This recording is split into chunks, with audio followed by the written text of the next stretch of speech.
We are here today with MJ Neary, who is got the most adorable cat ever, and is going to tell us all sorts of very interesting things about the world of books.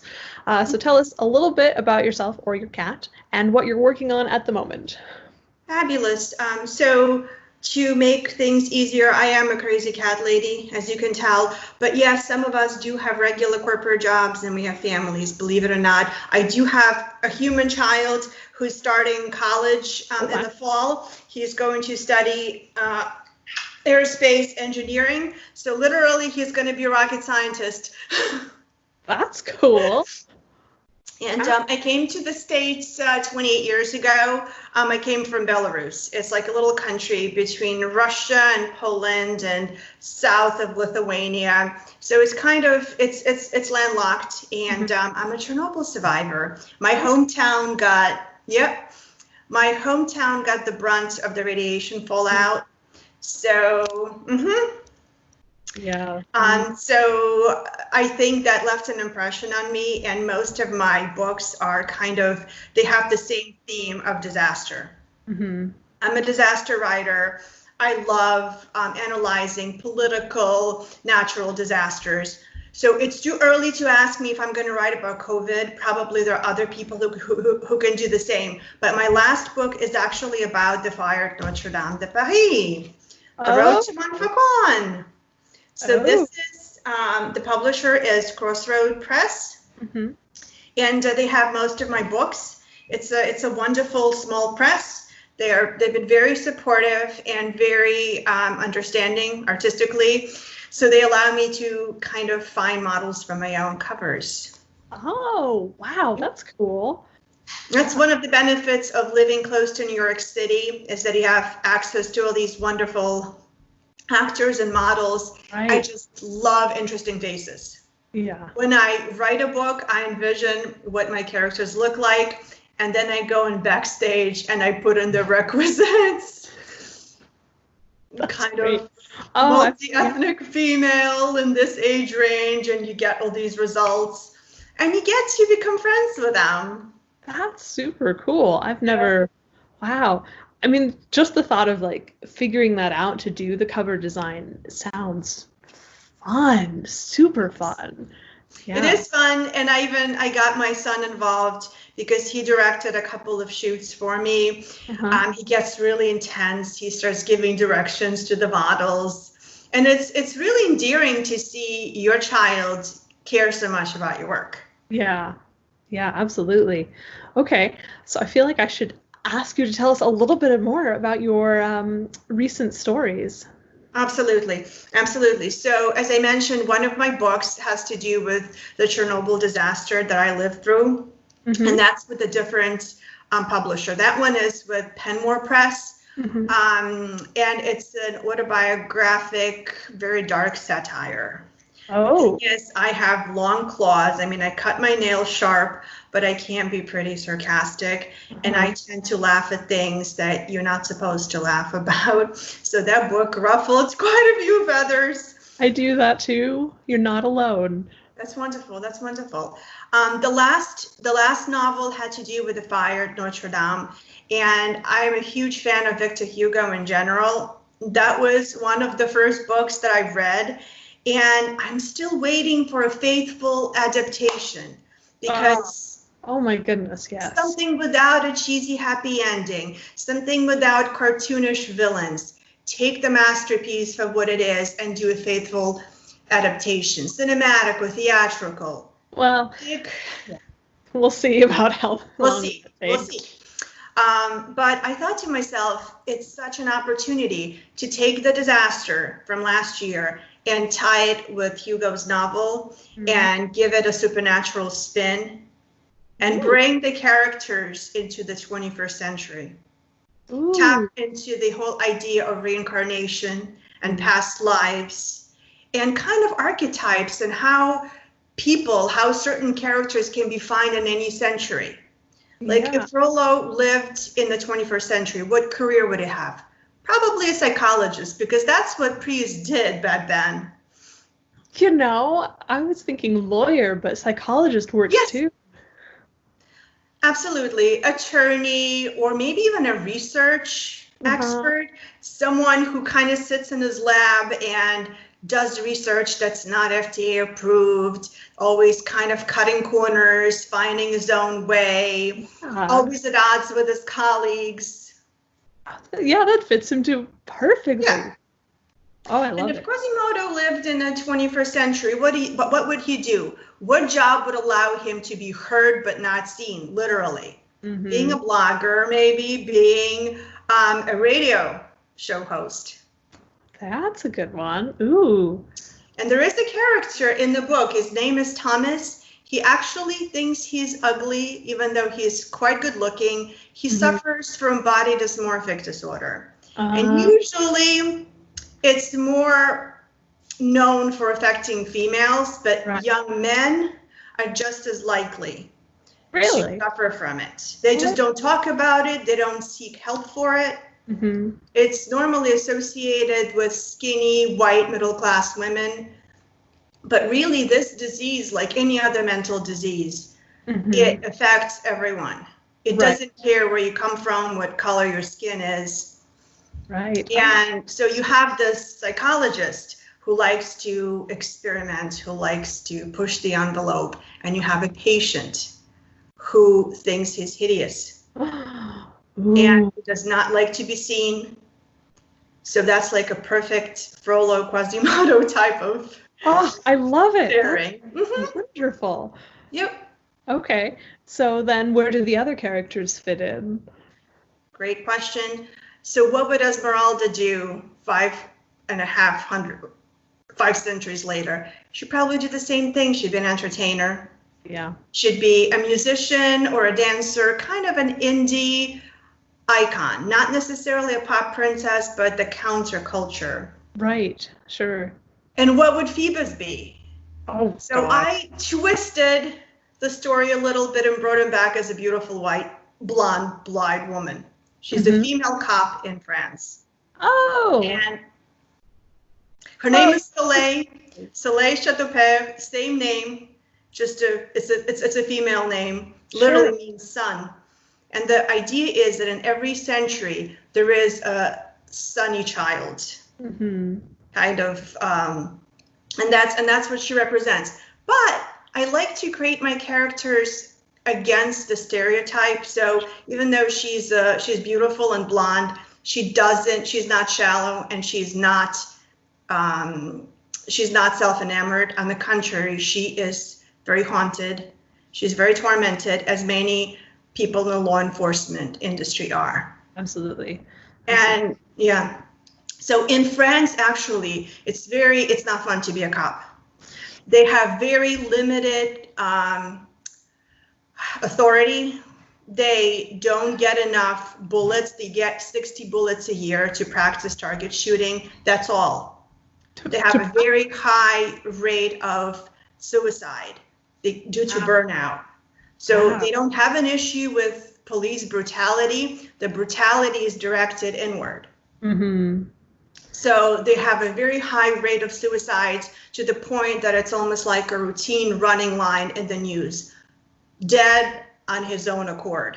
Or dead of his own volition, something like this. Wow. That sounds really tough. Because, I mean, I know police all over the world have to deal with a lot of the trauma, and they deal with some with it inwardly, some outwardly, but I didn't know that about the French police. Unfortunately, that's the case, and there's some parts of Paris where cops don't even want to go. Yeah. It's a very segregated city. It doesn't look like a dozen postcards. It's not the Paris of Ratatouille. There is a dark side to urban living in France. And unfortunately, there are some places where cops don't even go because, well, if I cannot use weapon to protect myself, then what is it that I'm walking into? Right. Oh, wow. My goodness, how much research did you do on this? Well, not that much research, because a lot of it I already know because I've been to France and I have colleagues in the writing world and my corporate world who live in France. So Right. I come with a lot of built-in knowledge already. Okay. So my research mainly revolved around the clinical psychological aspect of it. Oh, interesting. Yeah. I had to research various disorders, and you don't really have to go into depth. You have to make the text accessible to audiences because you don't want to make it so clinical that they have to open a dictionary. Right, right. That can be a problem when you're talking about psychology. Or any kind of scientific or speculative fiction, anything that's rooted in science. Right.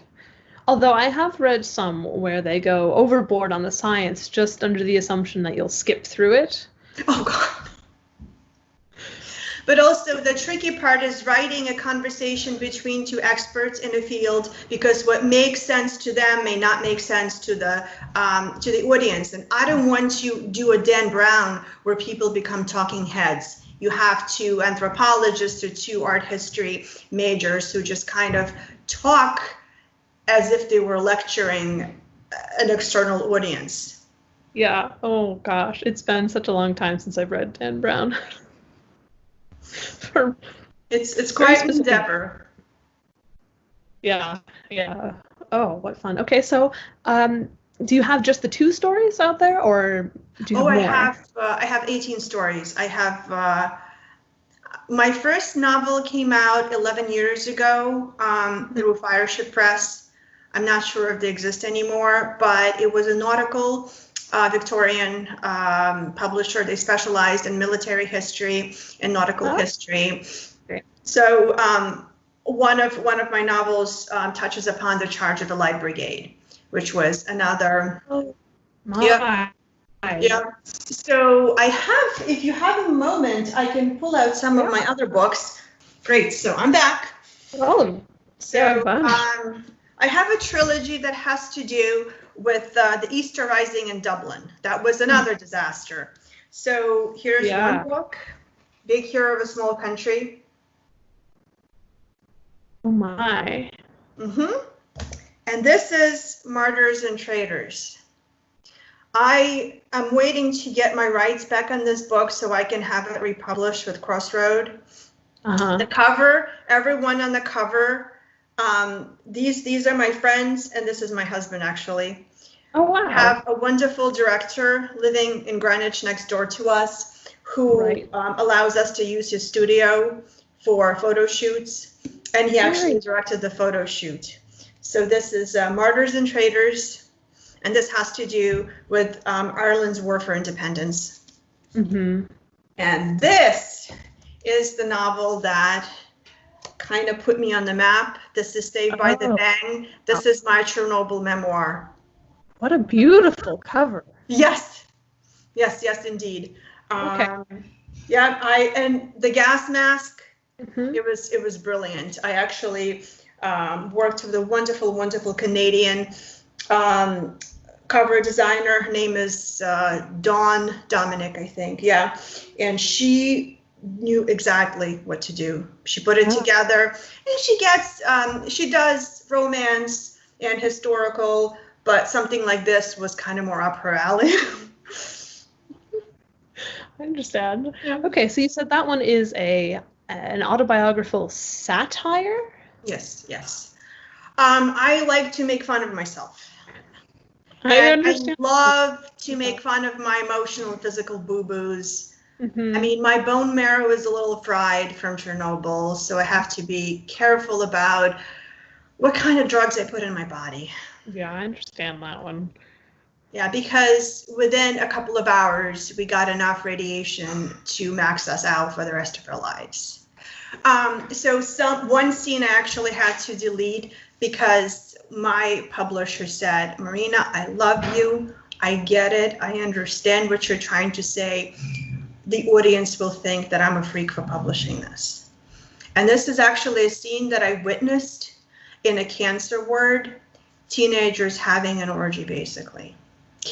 Kids with cancer, like teenagers who were pretty much waiting to die because they were given kind of the final goodbye. They got porn and they were hooking up with each other like crazy.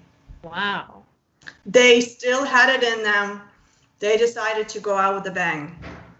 Yeah. And I was 11 years old at the time. Mm-hmm. I went in to see a distant relative of mine at the hospital ward, Mm-hmm. and I witnessed that scene.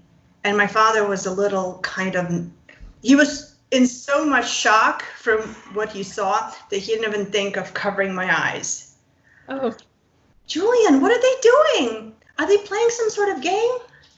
What's going on? Oh, what's that stuff in there? Oh, what are these magazines on their beds? Ah.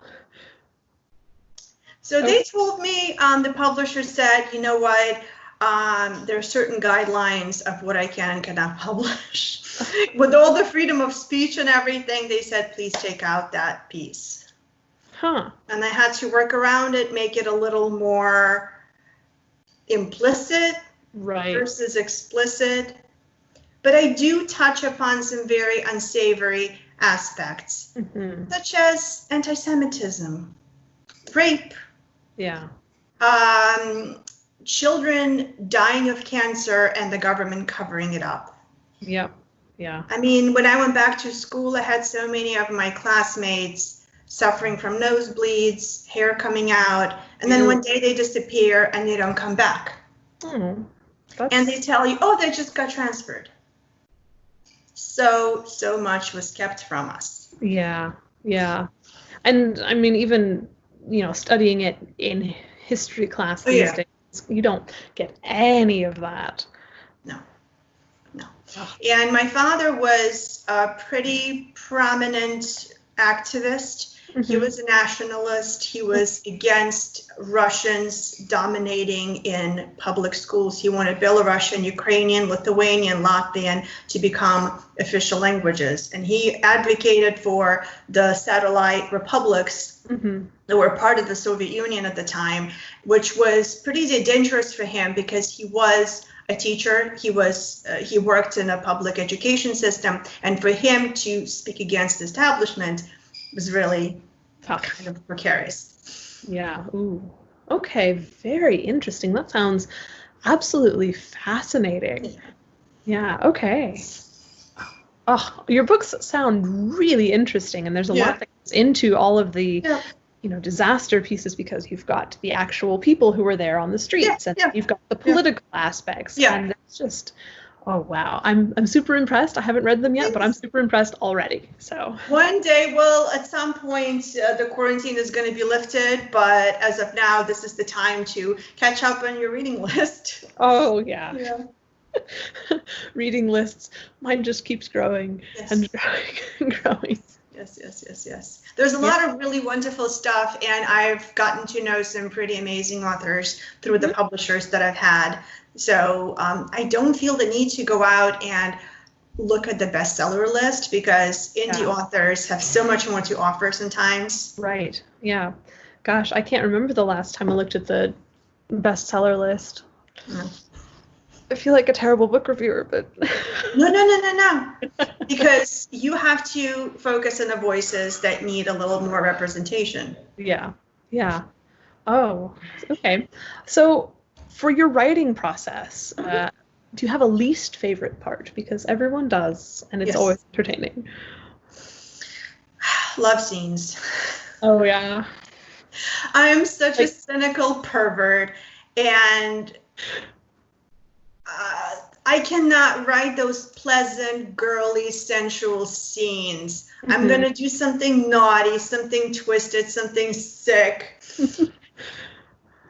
I mean, are we talking about the actual physical bits or the flirtation bits? Because I'm not good at the flirtation bits. I'm not good at either. I'm not good at either. And I was always told growing up, "But can you be a little more girly? Girls don't do this." Gosh, I remember those conversations. They didn't stick very well. No. Especially when you come from a kind of a Central European background where women are supposed to be everything, not only be a straight A students and get PhDs. At the end of the day, be girly, be soft, be gentle, and I can't do that. There's time for one or the other. You cannot have both. But exactly, women are trained to be chameleons. Mm-hmm. And if you are not happy during the sexual act, you're supposed to fake it. You're supposed to pretend like you enjoy it. But then also, a girl should never say to a guy, I really want you. I really want you in a very special way. Can we like do it right now? Because you're not supposed to initiate sexual intimacy, but when the man does it, you're expected to play along. Yeah. So frustrating. Oh. Mm. And so I feel that so many romance novels are written with that expectation. Mm-hmm. Mm-hmm. That people who write those novels, they don't really understand female sexuality. They don't understand the spectrum of sexuality. They think there's only one acceptable way to behave. Right. Although I have seen some. Yes, the tide is turning. The tide is turning in the opposite direction. Right. Yes. And it's a little too much. The effort is to get away from the stereotype a little too much. And if you take the stereotype and you flip it, you just create another stereotype. Right. I'm a strong woman. I don't need no man. It's a reaction to the existing mainstream. To have the balance in there. Mm-hmm. Mm-hmm. No, I understand. Those are always difficult scenes to write. Yeah. Okay, now I'm curious how they actually fit into your novels, because, I mean, apart from the whole, Notre Dame piece. Yes. Okay. They do fit in. I work around them. I'm very cautious about where I place them. Right. I actually got criticized by one historical novel reviewer that my sex scenes were too awkward, not steamy enough. They do turn out. They do turn out, and they are convincing, but they're so awkward. They're not pretty. They're not pretty. Let's think about this logically a bit. Is it often pretty? I mean, like, actually. No. Exactly. Yeah. No, this is why I think there's a reason why people turn off the lights. At least human beings do. That's not the thing. That's not a thing with cats, because I also breed cats. It's a side business for me. Okay. And it's amazing. Cats are known for being private, but they're really not private. When the female is in heat, and if there is a male, they'll do it on the countertop. They'll do it on the toilet, in the sink, on the chandelier, you name it. They have no shame. On the chandelier? I mean, my cat can't even, like, jump that high. Oh, they will. You'll see. But there's a reason why certain things are private, and there's a reason why certain things are not pretty. Right. And why there is a certain amount of bashfulness and shame, and even almost like a vengeful streak. Mm-hmm. Not all sex is out of love. Sometimes it's out of spite. It's out of vengeance. So why can't we explore the full spectrum of emotions that go into the physical act? Right. And relating that to your exploration of probably the psychology of being in such difficult situations. I mean, there's a lot going on there. Yes. I like to explore dark emotions from the clinical and social standpoint. What causes people to act out in certain ways? Yeah. Because behind every act, there is some science. Yes. And I love exploring that so very much. To the point where you almost find justification for certain acts because you understand where they originate, why certain behaviors manifest the way they do. Right, and understanding that is definitely a lot harder than I think some people think. With television shows that we see these days who say, oh, let's talk about, oh gosh, it was in my head and I had it. I don't remember the name of the various shows, but they talk about, okay, let's look at the darker side of things and we'll make it justified. And then actually looking at it, though, from a true human perspective is very difficult. Well, because people don't want truly understand and empathize. They want a cardboard figure. Here's the villain, has always been this way. But every good villain has a sob story. Right. Right. They don't start off as villains, as they say in the Judeo-Christian tradition. Evil is just a perverted version of good. Mm-hmm. Just like a cancer cell started off as a healthy cell, and then something mutated, and it started this mechanism of proliferation. Mm-hmm. And sometimes it can revert to the normal state. Yeah. But once this mechanism starts, it's very hard to stop it. So you have to look at evil, and you have to kind of retrace the chain of events and say, well, it started off as something good, and then it got derailed. Mm-hmm. Mm-hmm. Oh, so much to unpack there. Yes. So many interesting things. And I'm going to move sideways because that's what I do. Okay. In your genre out there, have you read any other authors whose abilities to explore sort of the disaster or the humanity or the politics or whatever that you'd like to steal? So what I actually am quite inspired by Jack London. Yes. Yeah. He was actually, it's shocking, but he was an atheist.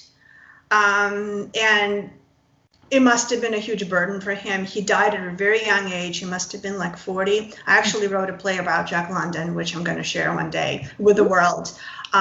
He was a very tormented soul, and he projected a lot of himself onto his characters. There was a little bit of him in some of his key figures. And he wrote about animals so much because I think he identified with that prime animal force. Right.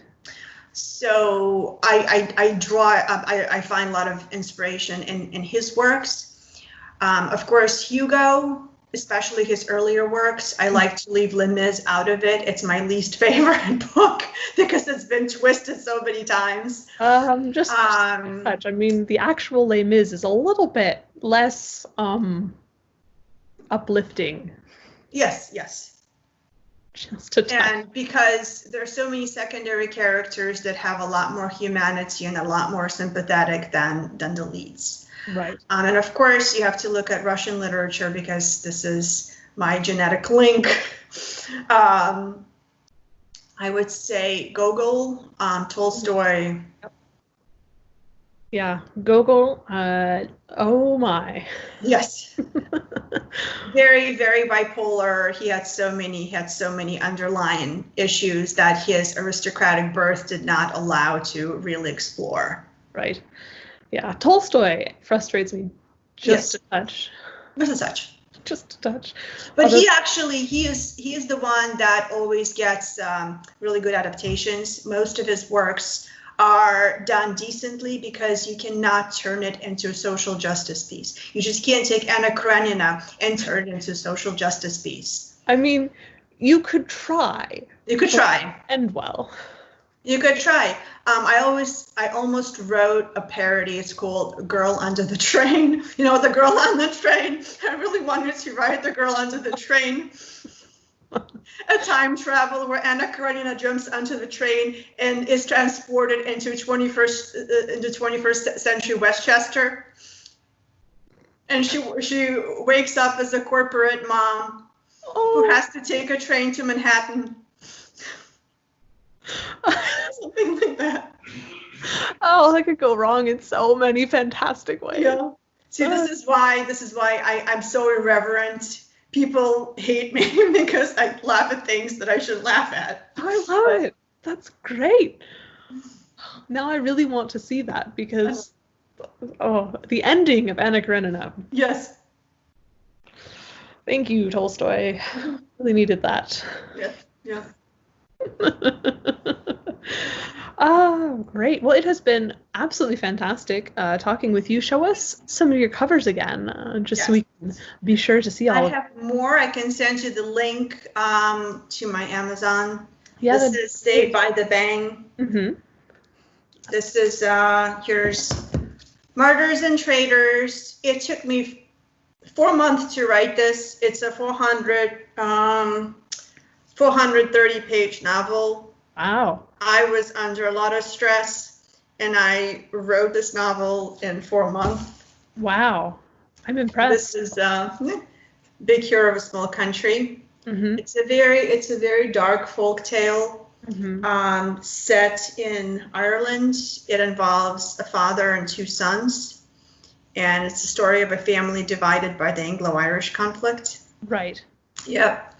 And this is my latest creation, The Road to Montfaucon. And you know what Montfaucon is? It's a famous burial place outside of Paris. During the Middle Ages, it was used for displaying corpses. Right after people were executed, their bodies would be suspended from hooks, and vultures would come and peck at their flesh. Oh, well, I mean, I guess Beautiful. that's a way to get rid of the body. That's exactly. But Wow. those were mostly political figures, and that was a way to put fear into everyone else. And little people were dumped into the basement.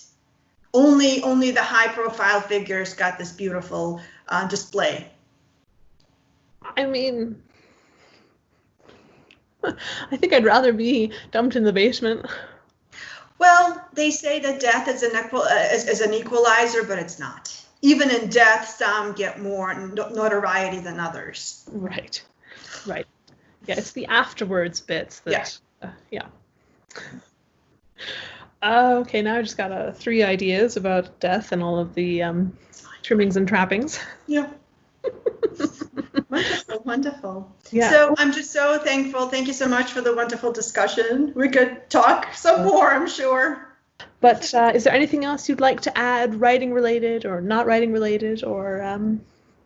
I think it's so wonderful that authors are supportive of each other, especially at a time like this.